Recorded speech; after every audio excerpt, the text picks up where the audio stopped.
Hello दोस्तों, welcome to KKC classes. I hope कि आप सभी लोग बढ़िया होंगे और अपनी लाइफ को एंजॉय कर रहे होंगे। दोस्तों, ऐसी आशा करता हूं कि आपकी स्टडी भी अच्छी चल रही होगी। दोस्तों, हम लोग आज के इस वीडियो में एक नया टॉपिक पढ़ने वाले हैं। उस टॉपिक का नाम है प्लास्टर ऑफ पेरिस। क्या बोलेंगे दोस्तों? Plaster of Paris.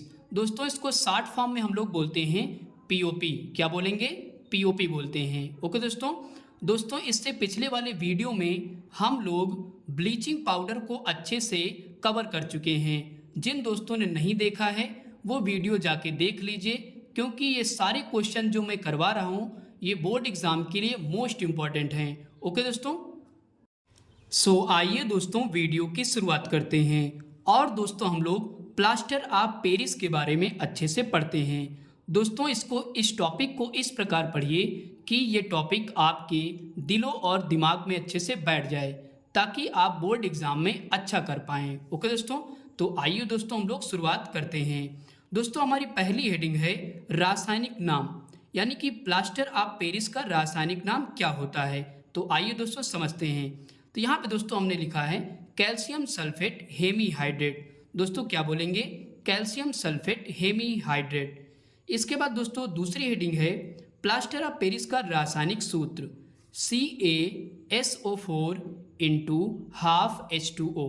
क्या बोलेंगे? एक बार फिर से पढ़ेंगे, CaSO4 इंटू हाफ H2O। यहाँ तक दोस्तों आपको समझ में अच्छे से आ गया होगा। इसके बाद दोस्तों हम लोग आगे बढ़ते हैं।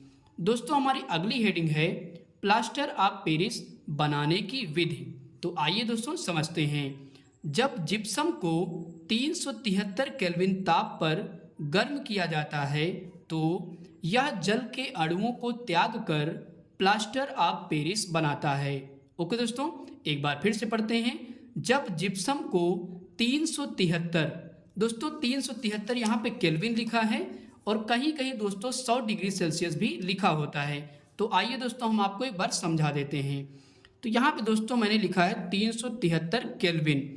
दोस्तों आपको पता है कि जब केल्विन को डिग्री सेल्सियस में चेंज करते हैं तो क्या करते हैं? 273 से इसको माइनस कर देते हैं। जब दोस्तों 273 से माइनस करोगे तो यहाँ पे 0, यहाँ पे 0 और यहाँ पे 1, तो 100 डिग्री सेल्सियस आ जाएगा। ओके दोस्तों, तो चाहे यहाँ पे 100 डिग्री सेल्सियस लिखा हो या 373 लिखा हो, उसका एक ही मतलब होता है। ठीक है, तो आइए दोस्तों आगे पढ़ते हैं। एक बार फिर से पढ़ लेते हैं। जब जिप्सम को 373 केल्विन ताप पर गर्म किया जाता है तो यह जल के अणुओं को त्याग कर प्लास्टर ऑफ पेरिस बनाता है। ओके दोस्तों, यहाँ तक दोस्तों समझ में आ गया होगा। अब दोस्तों हम लोग इसका समीकरण देख लेते हैं। तो दोस्तों यहाँ पे मैंने क्या लिखा? जिप्सम। जिप्सम का दोस्तों सूत्र क्या होता है? CaSO4 into 2H2O। एक बार फिर से पढ़ेंगे, CaSO4 इंटू 2H2O। दोस्तों जब जिप्सम को हम लोग क्या करते हैं? 373 केल्विन ताप पर गर्म करते हैं तो क्या बनता है? प्लास्टर ऑफ पेरिस बनता है। यानी कि पढ़ेंगे इसको CaSO4 into half H2O plus 3/2H2O। यानी कि जल के अणु कितने मिलते हैं? तो 3/2, इसको 1.5 भी लिख सकते हैं। ओके दोस्तों, एक बार हम लोग समीकरण फिर से पढ़ेंगे। CaSO4 into 2H2O। जब दोस्तों जिप्सम को 373 केल्विन ताप पर गर्म करते हैं तो क्या प्राप्त होता है? CaSO4 इंटू हाफ H2O, यानी कि प्लास्टर ऑफ पेरिस प्राप्त होता है, प्लस 3/2H2O, यानी कि जल प्राप्त होता है। ओके दोस्तों, तो इस प्रकार दोस्तों हम लोगों ने समीकरण अच्छे से पढ़ लिया। आई होप कि दोस्तों यहाँ तक आपको अच्छे समझ में आ गया होगा। इसके बाद दोस्तों हम लोग प्लास्टर ऑफ पेरिस के उपयोग देखेंगे, यानी कि पीओपी को हम लोग कहाँ कहाँ उपयोग कर सकते हैं। तो आइए दोस्तों समझते हैं। तो यहाँ पे दोस्तों सबसे पहला पॉइंट है, इसका उपयोग टूटी हुई हड्डियों को जोड़ने में किया जाता है। दोस्तों आपने देखा होगा कि डॉक्टर क्या करते हैं? किसी की हड्डी टूट जाती है तो प्लास्टर चढ़ाते हैं। तो यानी कि प्लास्टर जब चढ़ाते हैं तो उसमें दोस्तों प्लास्टर ऑफ पेरिस का ही उपयोग किया जाता है। ओके दोस्तों, इसके बाद दोस्तों दूसरा पॉइंट है, इसका उपयोग मूर्तियाँ तथा खिलौने बनाने में किया जाता है। एक बार फिर से पढ़ते हैं। इसका उपयोग मूर्तियाँ तथा खिलौने बनाने में किया जाता है। इसके बाद दोस्तों तीसरा और अंतिम पॉइंट है, इसका उपयोग घरों की पुताई तथा डिजाइन बनाने में किया जाता है। दोस्तों आपने देखा होगा जब घरों में कमरे के अंदर डिज़ाइन बनती है पंखों के ऊपर या कंसील्ड लाइट के ऊपर, तो पीओपी की डिज़ाइन ही बनाई जाती है। ओके दोस्तों, आई होप कि दोस्तों यहाँ तक आपको अच्छे समझ में आ गया होगा। दोस्तों एक बार हम लोग और रिवाइज करेंगे, क्योंकि जितना आप रिवाइज करेंगे उतना ही आप एग्ज़ाम में अच्छा कर सकेंगे, क्योंकि चीज़ें आपको याद होती रहती हैं। ओके दोस्तों, तो एक बार हम लोग और रिवाइज करेंगे। तो दोस्तों पीओपी का रासायनिक नाम क्या होगा? Calcium sulphate hemihydrate. क्या पढ़ेंगे? Calcium sulphate hemihydrate. इसके बाद दोस्तों रासायनिक सूत्र CaSO4 into half H2O। Okay दोस्तों, इसके बाद दोस्तों हम लोग आगे बढ़ते हैं। फिर पीओपी बनाने की विधि। दोस्तों पीओपी का शॉर्ट फॉर्म हम बोल रहे हैं, उसका फुल फॉर्म क्या होगा? प्लास्टर ऑफ पेरिस होगा।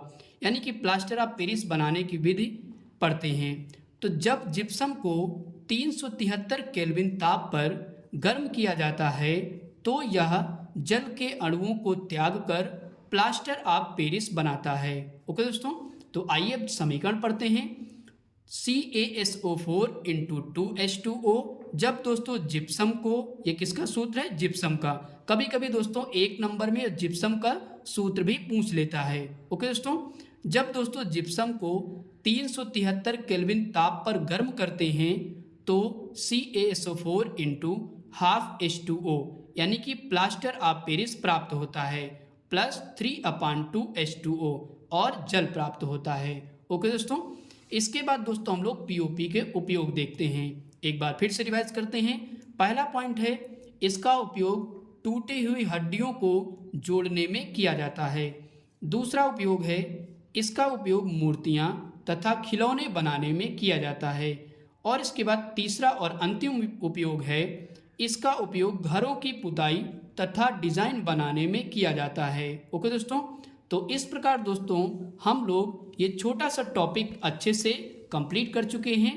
तो दोस्तों आप क्या करेंगे, इसको अपनी नोट्स में अच्छे से लिखेंगे और 1 से 2 बार आप अच्छे से रिवाइज करेंगे, तभी आप अच्छे से याद कर पाएंगे। ओके दोस्तों, और अगर याद हो जाएगा तो आप एग्ज़ाम में अच्छे से लिख सकते हैं। सो दोस्तों आप कमेंट करके बताइए कि ये वीडियो कैसा लगा। अगर दोस्तों अच्छा लगा हो तो प्लीज़ लाइक करें और दोस्तों अपने दोस्तों के साथ शेयर करें। और दोस्तों अगर हमारे चैनल पर नए हैं तो प्लीज़ हमारे चैनल को सब्सक्राइब करें। Thanks for watching video.